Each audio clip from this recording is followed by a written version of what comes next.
ओम नमः शिवाय। देश, काल, पात्र और दान आदि का विचार। ऋषियों ने कहा, समस्त पदार्थों के ज्ञाताओं में श्रेष्ठ सूत जी, आप क्रम से देश, काल आदि का वर्णन करें। सूत जी बोले, मैं ऋषियों, देव यज्ञ आदि कर्मों में अपना शुद्ध गृह समान फल देने वाला होता है, अर्थात अपने घर में किए हुए देव यज्ञ आदि शास्त्रोक्त फलों को सम मात्रा में देने वाले होते हैं। गौशाला का स्थान घर की अपेक्षा 10 गुना फल देता है। जलाशय का तट उससे भी 10 गुना महत्व रखता है तथा जहाँ बेल, तुलसी एवं पीपल वृक्ष का मूल निकट हो, वह स्थान जलाशय के तट से भी 10 गुना फल देने वाला होता है। देवालय को उससे भी 10 गुने महत्व का स्थान जाना चाहिए। देवालय से भी 10 गुना महत्व रखता है तीर्थ भूमि का तट। उससे 10 गुना श्रेष्ठ है नदी का किनारा। उससे 10 गुना उत्कृष्ट है तीर्थ नदी का तट और उससे भी 10 गुना महत्व रखता है सप्तगंगा नामक नदियों का तीर्थ।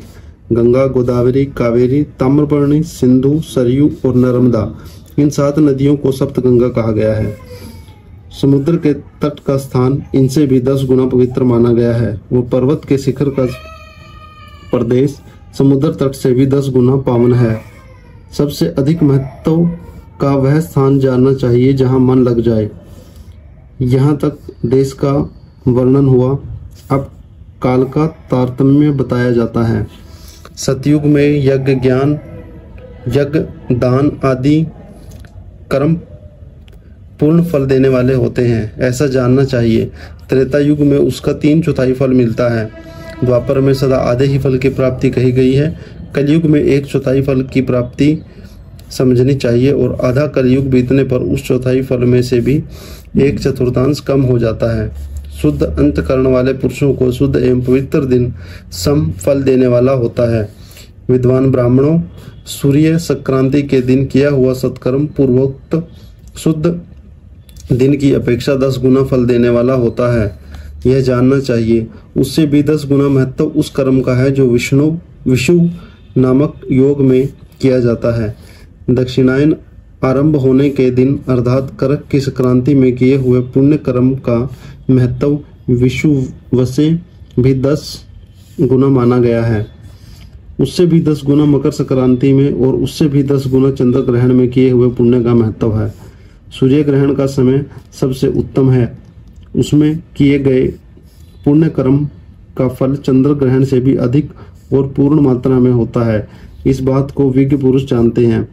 जगत रूपी सूर्य का राहु रूपी विष से संयोग होता है, इसलिए सूर्य ग्रहण का समय रोग प्रदान करने वाला है। अतः उस विष की शांति के लिए उस समय स्नान, दान और जप करें। वह काल विष की शांति के लिए उपयोगी होने के कारण पुण्यप्रद माना गया है। जन्म नक्षत्र के दिन तथा व्रत की पूर्ति के दिन का समय सूर्य ग्रहण के समान ही समझा जाता है, परंतु महापुरुषों के संग का काल करोड़ों सूर्य ग्रहण के समान पावन है, ऐसा ज्ञानी पुरुष जानते मानते हैं। तपोनिष्ठ योगी और ज्ञानशिष्ट यति ये पूजा के पात्र हैं, क्योंकि ये पापों के नाश में कारण होते हैं। जिसने 24 लाख गायत्री का जप कर लिया हो, वह ब्राह्मण भी पूजा का उत्तम पात्र है। वह संपूर्ण फलों और भोगों को देने में समर्थ है। जो पतन से त्राण करता है अर्थात नरक में गिरने से बचाता है, उसके लिए इसी गुण के कारण शास्त्र में पात्र शब्द का प्रयोग होता है। वह दाता का पातक से त्राण करने के कारण पात्र कहलाता है। गायत्री अपने गायक का पतन से त्राण करती है, इसलिए वह गायत्री कहलाती है। जैसे इस लोक में जो धनहीन है वह दूसरों को धन नहीं देता, जो यहाँ धनवान है वही दूसरे को धन दे सकता है, उसी तरह जो स्वयं शुद्ध और पवित्र आत्मा है वही दूसरे मनुष्यों का त्राण या उद्धार कर सकता है।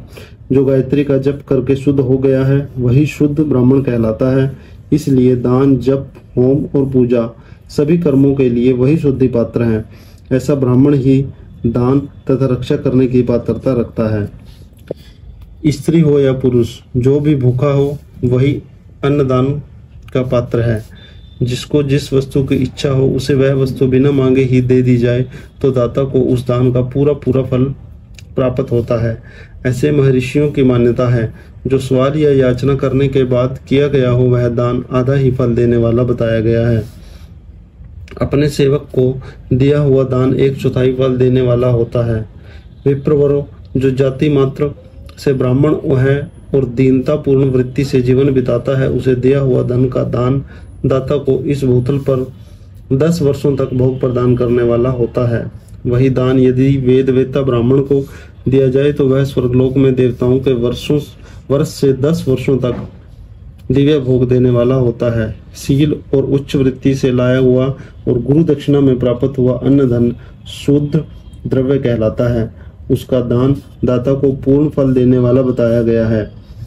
क्षत्रियों का शौर्य से कमाया हुआ, वैश्यों का व्यापार से आया हुआ और शूद्रों का सेवा वृत्ति से प्राप्त किया हुआ धन भी उत्तम द्रव्य कहलाता है।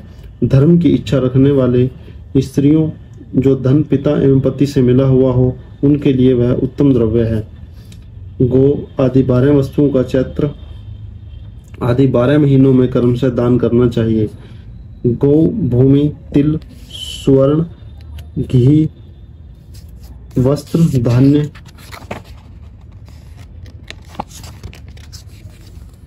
गुड़, चांदी, नमक, कोहड़ा और कन्या, ये ही वे 12 वस्तुएं हैं। इनमें गोदान से कायिक, वाचिक और मानसिक पापों का निवारण तथा कायिक आदि पुण्य कर्मों की पुष्टि होती है। ब्राह्मणों, भूमि का दान इहलोक और परलोक में प्रतिष्ठा की प्राप्ति कराने वाला है। तिल का दान बलवर्धक एवं मृत्यु का निवारण होता है।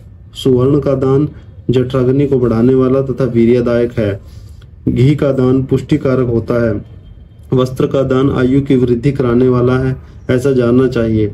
धान्य का दान अन्न धन्य की समृद्धि में कारण होता है। गुड़ का दान मधुर भोजन की प्राप्ति कराने वाला होता है। चांदी के दान से वीर्य की वृद्धि कम होती है। लवण का दान षड्रस भोजन की प्राप्ति कराता है। सब प्रकार का दान सारी समृद्धि सिद्धि के लिए होता है। विज्ञ पुरुष कुष्मांड के दान को पुष्टिदायक मानते हैं। कन्या का दान आजीवन भोग देने वाला कहा गया है। ब्राह्मणों, वह लोक और परलोक में भी संपूर्ण भोगों की प्राप्ति कराने वाला है। विद्वान पुरुष को चाहिए कि जिन वस्तुओं से श्रवण आदि इंद्रियों की तृप्ति होती है, उनका सदा दान करे।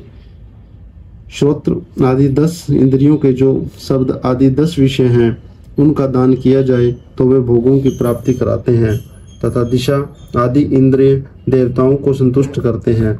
वेद और शास्त्रों को गुरु मुख से ग्रहण करके गुरु के उपदेश से अथवा स्वयं ही बोध प्राप्त करने के पश्चात जो बुद्धि का यह निश्चय होता है कि कर्मों का फल अवश्य मिलता है, इसी को उच्च कोटि की आस्तिकता कहते हैं। भाई बंधु अथवा राजा के भय से जो आस्तिकता बुद्धि या श्रद्धा होती है, वह कनिष्ठ श्रेणी की आस्तिकता है, जो सर्वथा दरिद्र है। इसलिए जिसके पास सभी वस्तुओं का अभाव है, वह वाणी अथवा कर्म द्वारा यजन करे। मंत्र, स्तोत्र और जप आदि को वाणी द्वारा किया गया यजन समझना चाहिए तथा तीर्थ यात्रा और व्रत आदि को विद्वान पुरुष शारीरिक यजन मानते हैं। जिस किसी भी उपाय से थोड़ा हो या बहुत देवतार्पण बुद्धि से जो कुछ भी दिया अथवा किया जाए, वह दान या सत्कर्म भोगों की प्राप्ति कराने में समर्थ होता है। तपस्या और दान, ये 2 कर्म मनुष्य को सदा करने चाहिए तथा ऐसे गृह का दान करना चाहिए जो अपने वर्ण अर्थात चमक दमक या सफाई और गुण अर्थात सुख सुविधा से सुशोभित हो। बुद्धिमान पुरुष देवताओं की तृप्ति के लिए जो कुछ देते हैं, वह अतिशय मात्रा में सब प्रकार के भोग प्रदान करने वाला होता है। उस दान से विद्वान पुरुष इहलोक और परलोक में उत्तम जन्म और सदा सुलभ होने वाला भोग पाता है। ईश्वर अर्पण बुद्धि से यज्ञ दान आदि कर्म करके मनुष्य मोक्ष फल का भागी होता है। ओम नमः शिवाय।